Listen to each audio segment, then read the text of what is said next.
Aniya na ang mga dagkong balita sa Balitang Bisdak karong Martes.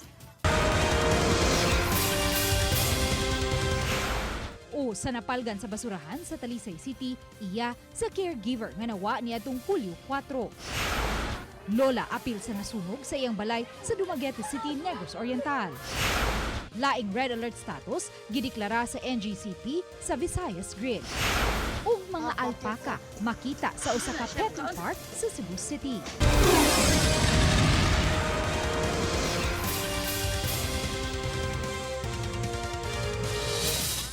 Maayong hapon, ako si Luan Merondina.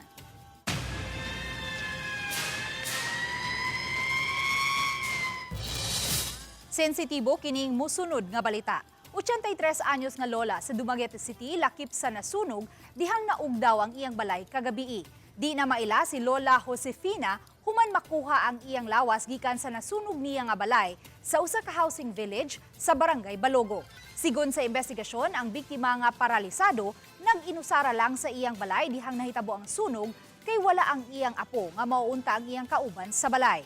Pagabot sa dalaga, nasunog na ang balay sa iyang lola. Misway unta siya sa pagsulod apan gipungan siya sa mga silingan tungod sa kadako na sa kayo. Matod ni FO1 Carly Caldera, dako na kaayo ang kayo dihang miabot sila sa lugar. Sa investigasyon, nasayran nga nagsugod ang kayo sa kwarto sa biktima. Padayong giimbestigahan kung unsa ang hinungdan sa maong sunog. Usa sa gitanaw nga posibleng nagdagkot og kandila ang apo kay sa wa pa nahitabo ang sunog, nakasinati og brownout ang dakbayan. Giswayan si GMA News nga makuha ang habig sa tagtungod sa biktima apan mihangyo nga dili magpa-interview. Base sa among na initial ka gabi, sir, dito ginagsugod sa room nga dito ang iyahang kani si Josefina. Sa pagkakaroon, sir, under investigation pagid siya, sir, kaya ito pang i-process.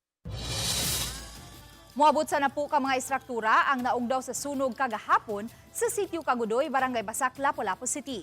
Pasado alas 2 sa hapon, nadawat ang alarma nga naglambigit sa residential area. Daling miresponde ang kabumberuhan. Napaubos sa first alarm ang maong insidente nga hingpit nga napaong pagka alas 3 na sa hapon. Moabot sa 3 ka pamilya o 15 ka mga individual ang naapektuhan sa maong sunog. Gisugda na ang dredging operations o pagpalawom sa sapa sa Tipolo sa Mandaue City nga kun kahinumduman gibaha kaayo muduha ka semana na ang nilabay. Ang detalye ni Nico Sereno. Gamit ang heavy equipment sa Oplan kontra baha, gisugdan karong adlaw ang dredging sa bahin sa Tipolo, Gizo, Mantuyong Creek. Giuna ang dapit kilid sa City Condominium Project. Kahinumduman, ni-request ang Mandaue LGU sa DPWH sa ilang gamit aron kasugdan ang dredging ug desilting o ang pagpalawom ug pagtangtang sa napondo nga lapok. Gipagamit sa ahensya ang ilang long arm excavator aron maabot ang sapa ug ang hugaw nga hipusunon. Nagpasalamat ang Mandaue LGU sa DPWH nga mi-provide og heavy equipment para nining initial nga dredging ug desilting nga gihimo ning maong stretch sa Tipolo, Mantuyong Creek. Ma-widen man sana nimo kay palitan kaning kilid o yuta man na. Di ba? So kung imo nang ma-dredge, mo dako ang capacity sa sapa nga mo absorb sa mga agian sa tubig. So dili lang paladman, mahog siya palapdan in a sense nga gibalik ang natural nga gianan. Dili hinon intiro nga stretch ang malimpyuhan kay nangita pa og access sa heavy equipment. Kay may mga istruktura na sa ubang bahin sa sapa. Maong sa unahang lugar, may private entities na nga gipananghira na sab sa syudad para makasud ang heavy equipment. Kumahin mo ang entire but kutob lang sa ma-access immediately. Ato is ang time man god is of the essence. Kutob sa maabot ba sa atong equipment. Uban ni Godfrey Relien, Nico Sereno, Balitang Bisdak.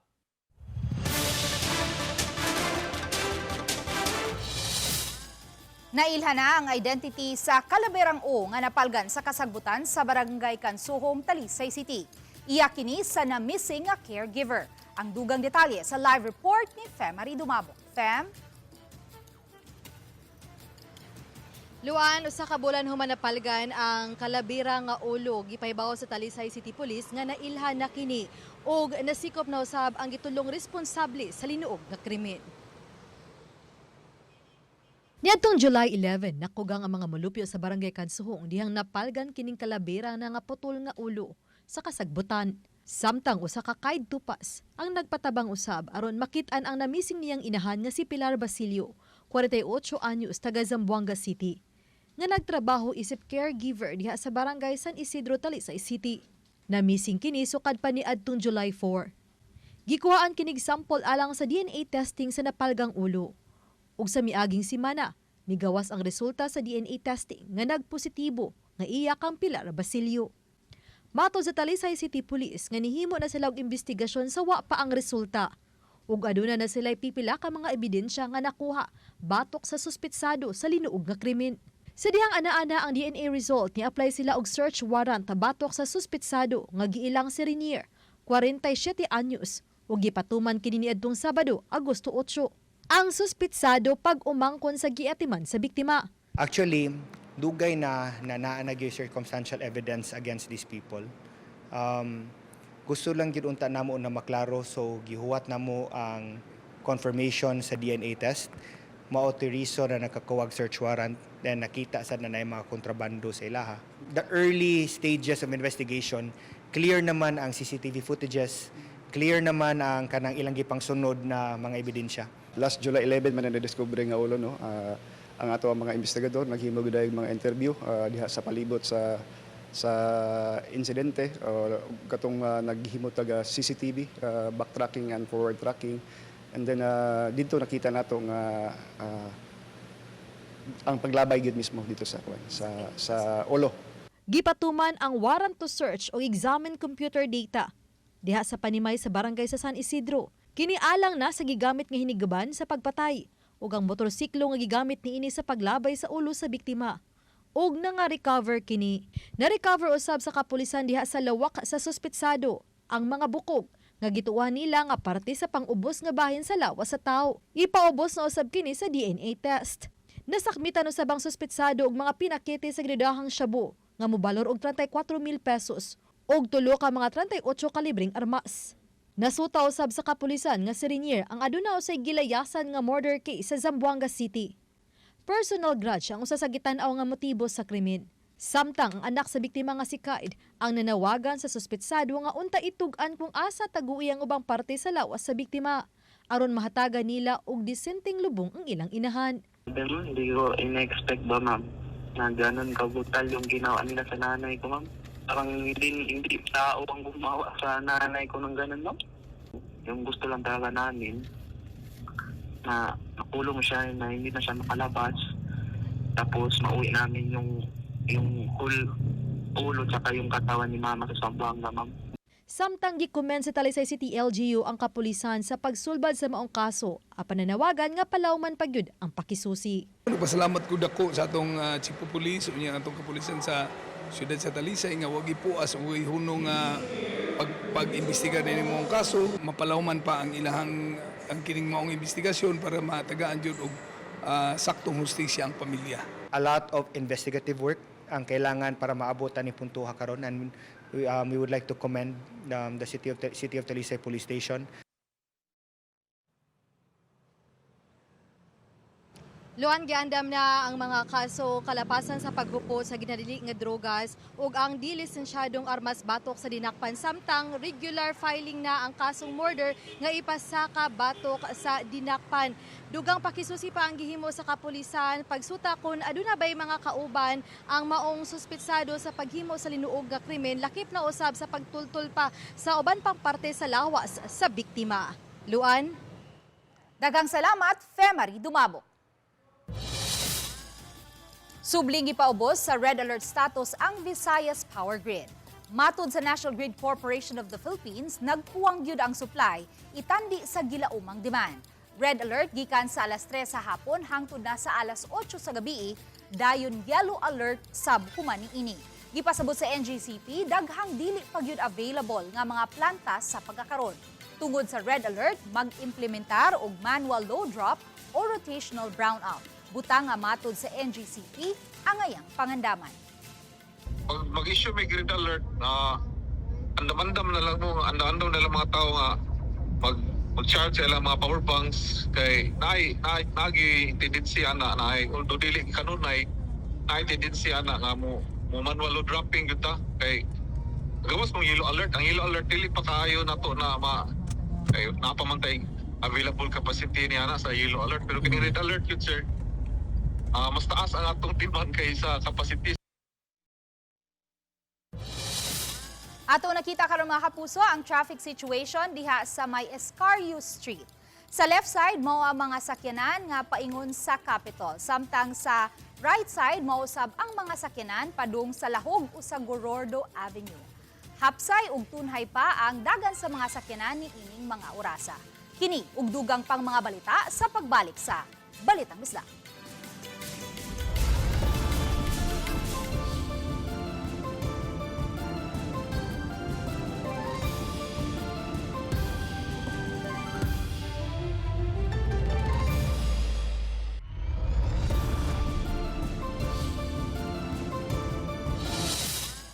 Gipasakaan og kaso ang mga opisyales sa lungsod sa Matag ug Leyte. Kasong kalapasan sa Anti-Graft and Corrupt Practices Act ang gisangat at tubangan sa buhatan sa Ombudsman sa Kauluhan. Ang kaso bato kang Matag ug Mayor Bernie Takoy ug uban pang mga opisyal sa lungsod. Lakip sa reklamo nga gipasaka sa usa ka Jennifer Torrivillas ang paglapas sa Presidential Decree No. 449 o Cockfighting Law of 1974. Ingon man ang grave misconduct, serious dishonesty, conduct prejudicial to the best interest of the service, abuse of authority, gross neglect of duty ug paglapas sa Code of Conduct and Ethical Standards for public officials and employees. Ang reklamo nunod sa gingong pag-approve ug pagpahigayon og sabong sa Barangay Bunoy, Matag ug Leyte niadtong June 11, 13 ug 14, 2026. Matod sa reklamante, wala mutuman sa mga kinahanglanong kondisyon ubos sa cockfighting law ang mga respondents. Midugang ang reklamante, walay gi-issue nga certificate ang Leyte Provincial Police nga magmatuod nga legal ang gihimong tigbakay sa official statement nga gipagawa sa Matag ug LGU nga walay kahiwiang nahimo o nasubay kini sa ilang official duties. Andam usab silang tubagon ang mga pasangil sa proper forum. Nasikop ang lalaking gireklamo sa mga silingan tungod sa pagdadaog armas ug nasutang dili lisensyado. Nasikop ang 24 anyos nga si alias Daryl taga Barangay Kandulawan, Talisay City.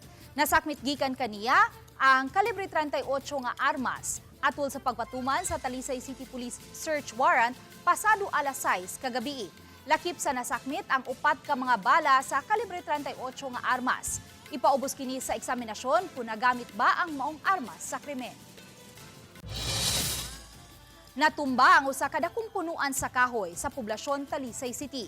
Maayo na lang kay wa hinuoy na igo. Samtang tungod sa kabati sa panahon, hugot ang monitoring sa Talisay CDRRMO sa Kabaybayunan ug uban pang lugar. Ang report ni Femari Dumabo. Mibabag sa karsada kini dakong kahoy human kini natumba sa Barangay Poblasyon Dakbayan sa Talisay nitong Biyernes sa gabi, Agosto 7. Apektado ang klase sa Talisay City College dihang naigo ang transformer, hinungdan sa pagbuto ug nakapa-brownout sa dapit. Matod sa Talisay City Disaster Risk Reduction and Management Office, nga usa ka tawo ang ilang natabang human kini nawadig panimuot tungod sa kakuyaw. Hinunaulian ra og way tawo nga natumbahan o naangol sa aksidente. Usa sa gitanaw nga hinungdan sa pagkatumba ang pag-uno sa kusog nga hangin niadtong higayuna. Giputol-putol ang kahoy ug napadaplin ra usab kini ug nabalik ra usab ang kuryente sa dapit. Samtang matod ni Gary Tugunon, pangulo sa Action Agad Team sa Talisay City, nga padayon sila sa pagtubag sa mga hangyo sa mga Talisaynon alang sa pagpapatol og mga kahoy. Nga gikahadlukang mga tumba paingon sa kabalayan, ilabi na nga matag karon og unya, muhapak ang kusog nga hangin dala sa habagat. Padayon usab ang monitoring sa mga coastal areas. Gisuhid sa mga personnel sa Barangay Community First Responder o Disaster Team ang kadagatan aron pahimangnuan ang mga tao nga likayan lang una nga maligo sa dagat tungod sa kabaluron. Lakip na sa pahimangno ang dili lang usab una sa pagpanaga. Discourage na to ang pagligo sa mga public na beaches, especially kay public. Wala kaayo na magbantay gyud na mainstay diha sa lugar. Ang ikaduha, i-monitor gyud ang ato ang mga agencies like si Pag-asa nga about anang ato ang hangin o mukalit lang nga unos ang mga atong bantayanan. Oba ni Marlon Melgazo, Femari Dumabo. Balitang Bisdak.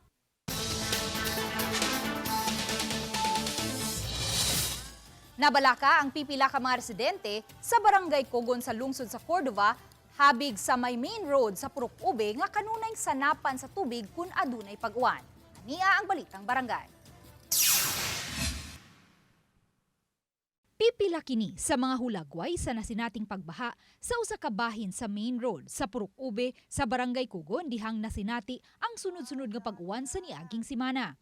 Sa mensahe nga gipadangat sa Balitang Bisdak sa usa sa mga residente sa dapit, nang hinaot siya nga unta mahatagan og kasulbaran sa lokal nga kagamhanan ang suliran sa pagbaha sa ilang barangay.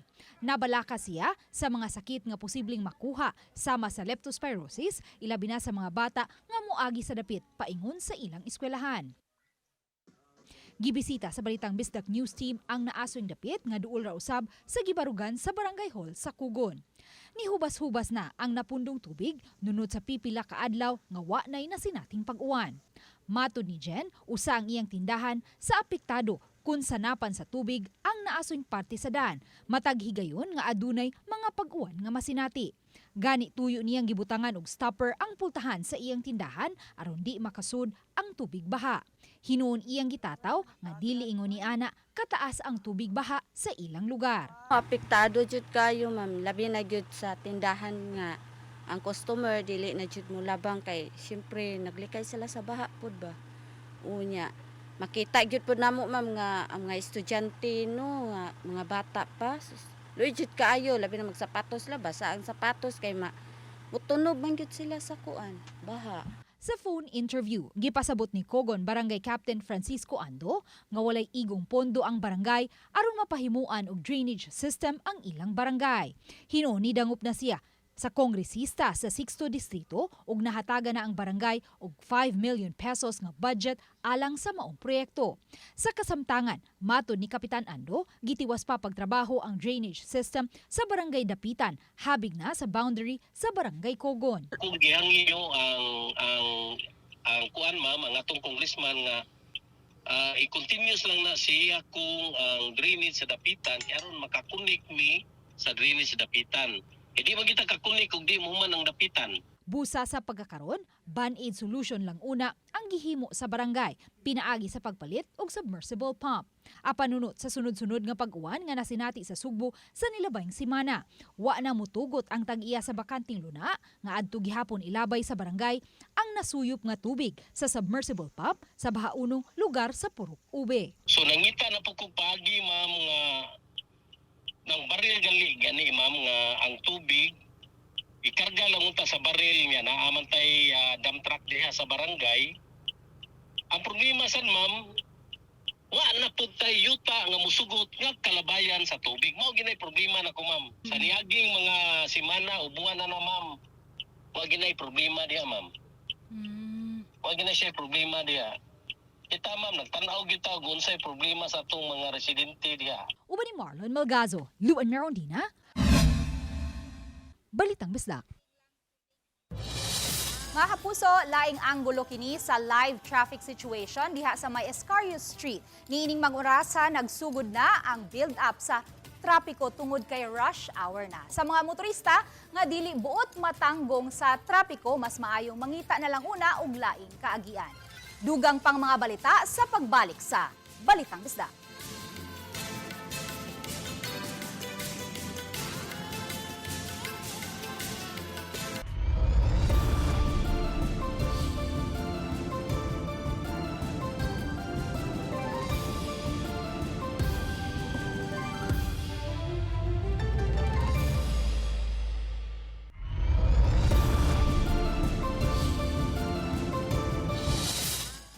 Gisusi ni DPWH Secretary Vince Dizon ang mga drainage project sa Subo subay sa Oplan kontra baha sa kagamhanan.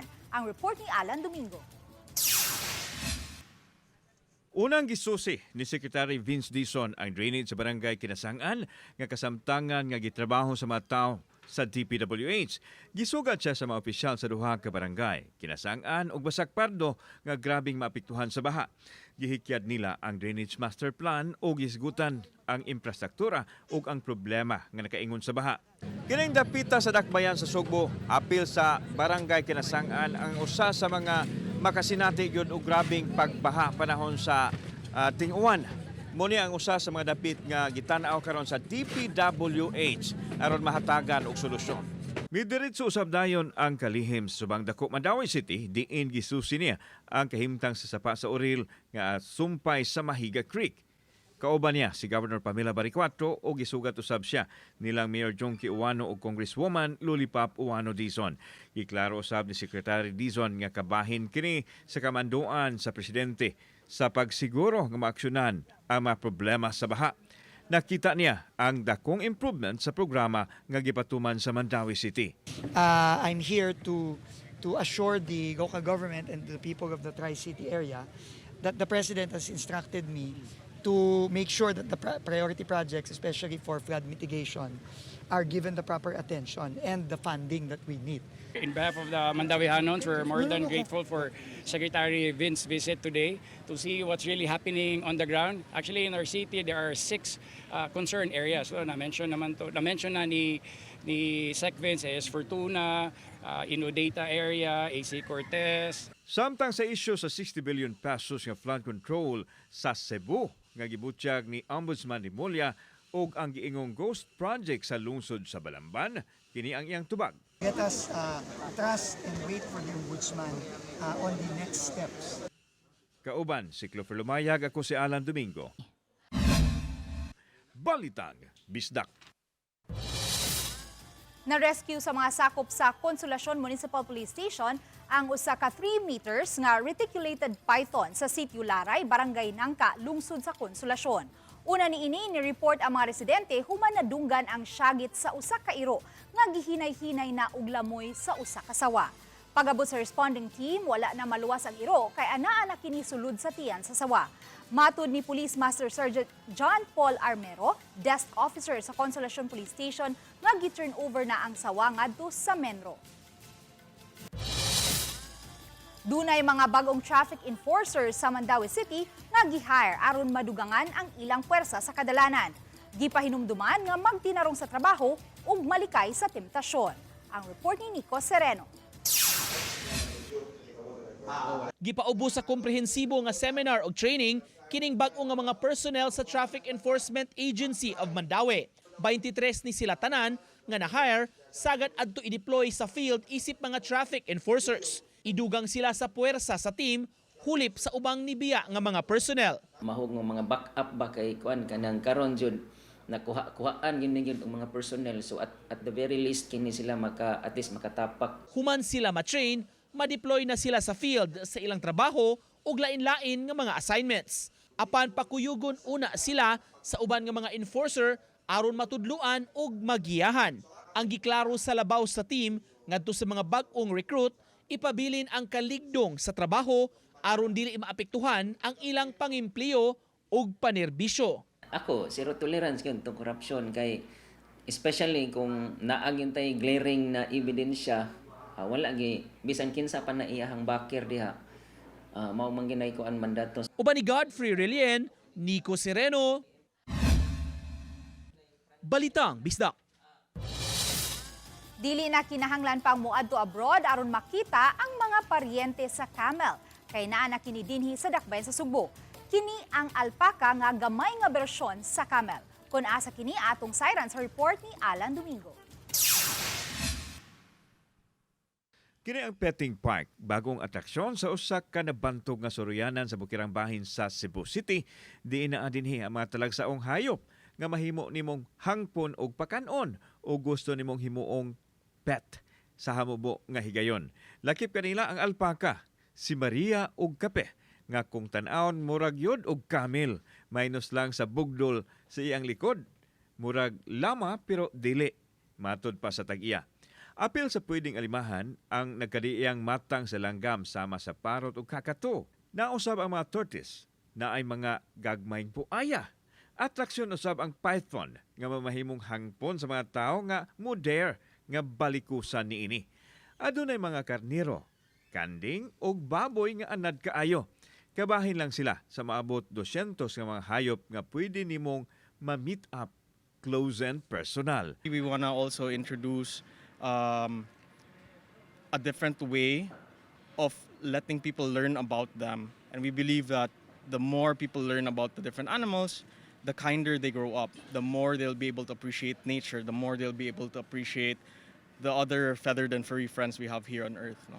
Gipaniguro sa tagduma nga luwas ang mga hayop nila kay eksperto ang ilang tig-alima nga bansay sa kinaya sa mga hayop bisan kadtong gikan sa laing nasod. Our goal talaga is really to have and develop something that the Cebuanos are also proud of. Kauban si Clover Lumayag, ako si Alan Domingo. Balitang Bisdak.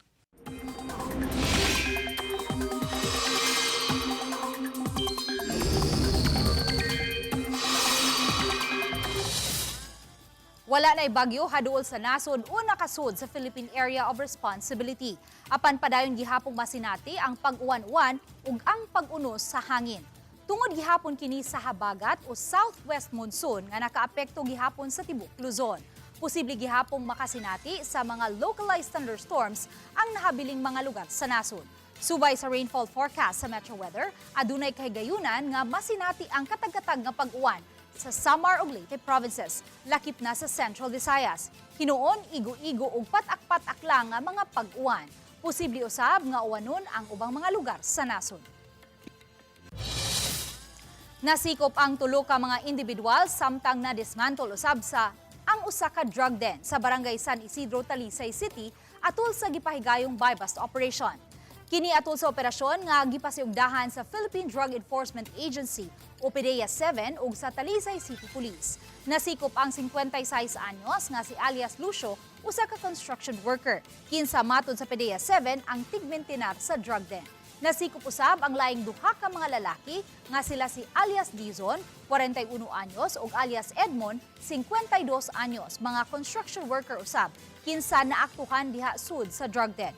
Nasakmit gikan kanila ang unom ka mga pinakete sa gituoang shabu nga gibadabanang mubalor sa kapin 75,000 pesos. Tukmang mga kaso ang giandam batok sa tulo.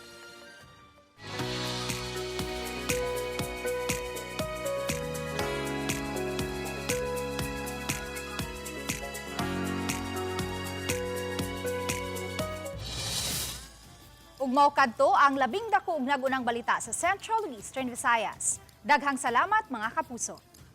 Ako si Luan Mirondina. Kami ang GMA Regional TV Balitang Bisdak. Way gidapigan, way giprotektahan. Kaniadto pa hangtod karon, serbisyong tinud-anay.